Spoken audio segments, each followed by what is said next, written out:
Olá, meus irmãos, bem-vindos ao canal Cartas Psicografadas. E a incrível psicografia de hoje vai reforçar a necessidade de você fazer as coisas enquanto é tempo, pois após o seu último suspiro nessa vida encarnada, você não terá mais tempo para poder voltar atrás. E essa incrível psicografia de hoje você vai poder encontrá-la no livro Morri e Agora, psicografia de Vera Lúcia Marinzec de Carvalho, ditado pelo espírito Antônio Carlos. Cartas Psicografadas apresenta O Mala Vazia. Que coisa! Não sei o que está acontecendo comigo, e esta dor está bem chata. Resmunguei aborrecido.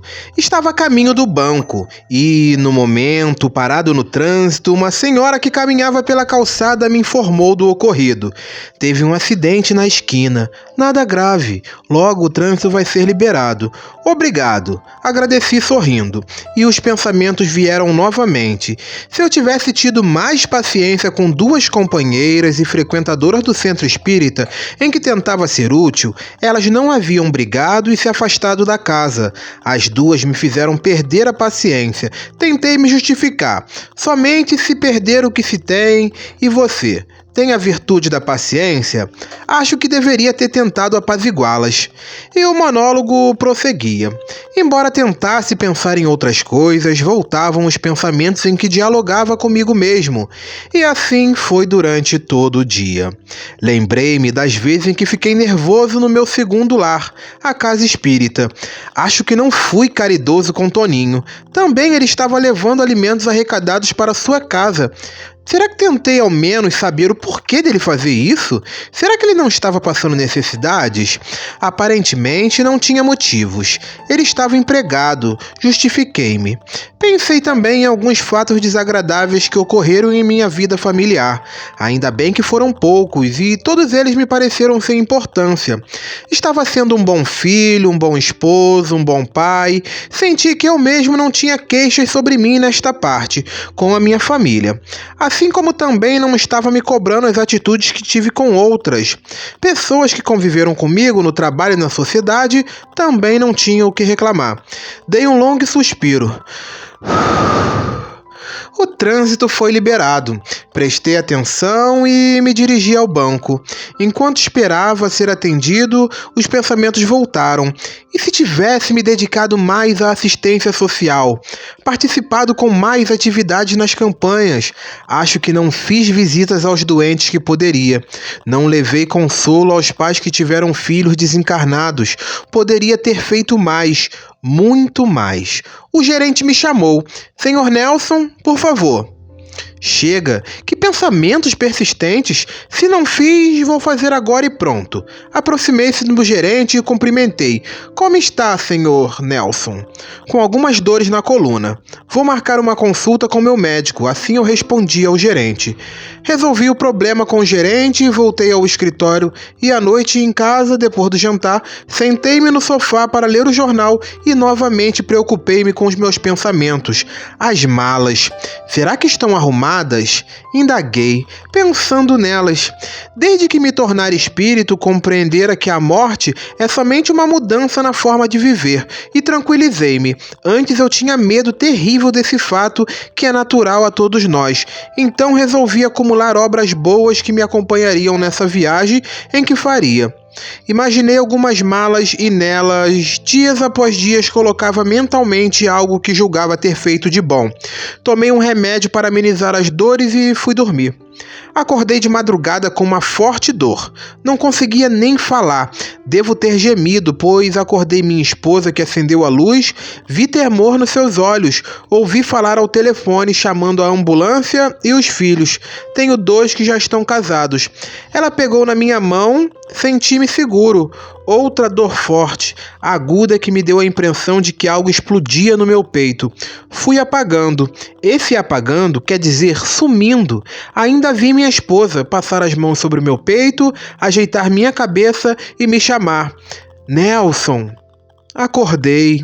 dei uma olhada no local onde estava. Era um quarto estranho. Somente mexi os olhos. Estava num leito com lençóis brancos. Do lado esquerdo havia uma janela fechada por onde entrava uma claridade. Do lado direito, 2 portas, uma mesinha de cabeceira e uma poltrona. Devo ter desencarnado, exclamei baixinho. Estava bem, tranquilo e me sentindo confortável. Sem saber o que fazer, resolvi ficar quieto. Se eu não tiver desencarnado e estiver em um hospital de encarnados falando que morri, eles acharão que eu enlouqueci. É melhor esperar. Decidi. Não demorou muito, um senhor entrou no quarto. Olhei e achei que o conhecia. Bom dia, Nelson. Como está passando? Ele me cumprimentou sorrindo. Bom dia. Estou bem, respondi.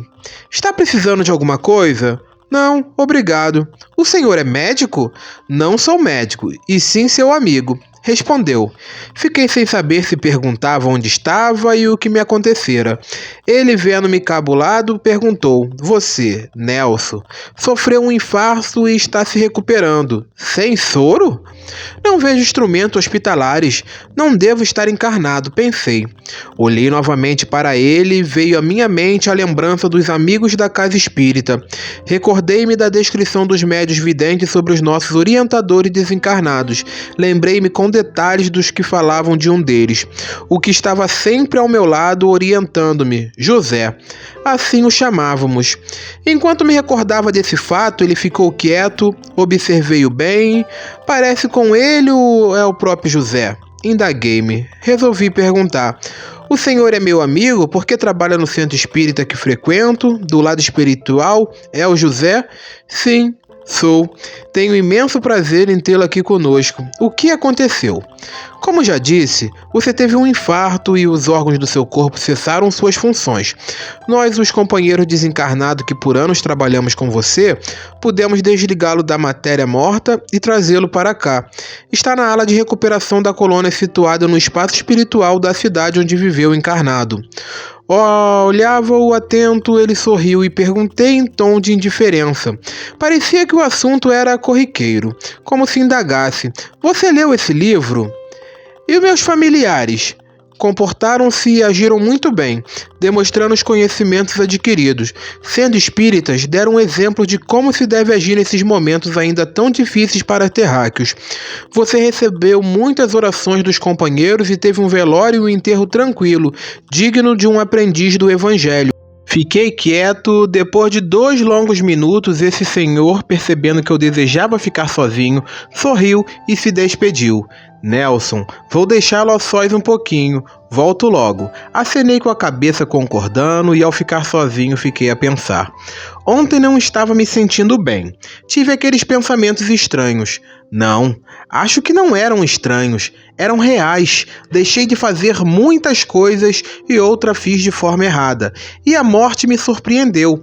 Comecei a ficar inquieto, a suar, senti minhas mãos geladas. Não fiz o que deveria ter feito. Não julgava que isso ia ser cobrado. Passei a respirar com dificuldades e senti uma dorzinha no peito. Senti um pavor que me paralisou no leito. Devo ter arregalado os olhos e falei alto, repetindo a indagação. E agora? Nelson, por favor, disse José, entrando no quarto novamente. Calma! E estendendo as mãos sobre mim, deu-me um passe e eu fui me tranquilizando. O que lhe aconteceu? Você estava tão bem, ele indagou. Sou infeliz, deixei de fazer muitas coisas, queixei-me.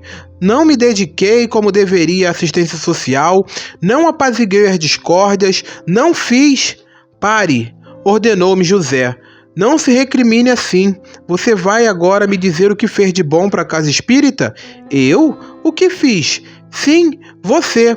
Que tal lembrar-se dos passes que aplicou, das entrevistas que aconselhou e consolou a muitos, das orientações que deu aos desencarnados necessitados de ajuda por meio dos trabalhos de desobsessão, dos livros espíritas que emprestou, que doou, e assim por diante. Foi falando dos pequenos atos que fiz e fui melhorando. José parou de falar, indaguei-o aflito. E agora? O que eu faço? Primeiro descanse para se recuperar, depois de aprender a viver sem o envoltório físico e a ser útil na colônia que o abriga. O senhor falando assim parece fácil, expressei-me, e de fato é fácil. Lembre-se, Nelson, de que a vida continua sem saltos e sem complicações, por isso não a complique. Não se deixe abater por pensamentos negativos como esses que teve. Pense no presente e no momento atual que devemos fazer o bem para sermos bons, e um dia envergonhei-me do vexame de que dei, sorri, compreendendo tudo que José me explicou. E assim é a vida. É bom você fazer todas as coisas que você pode hoje na vida encarnado, porque depois do seu último suspiro, você não terá mais como recorrer para poder tentar modificar as coisas. E assim a gente vai encerrando a nossa carta psicografada de hoje. Lembrando que para você que quer receber uma carta psicografada aqui no nosso canal, deixe sempre aqui nos comentários o nome completo e a data de nascimento do seu ente querido em todos os vídeos que você acompanhar do nosso canal, porque quanto mais você deixar, mais a nossa médium pode acabar verificando e você receber uma carta psicografada aqui no nosso canal. Cartas psicografada vai ficando por aqui. Um grande beijo em cada um de vocês. Fiquem todos com Deus e até a nossa próxima transmissão.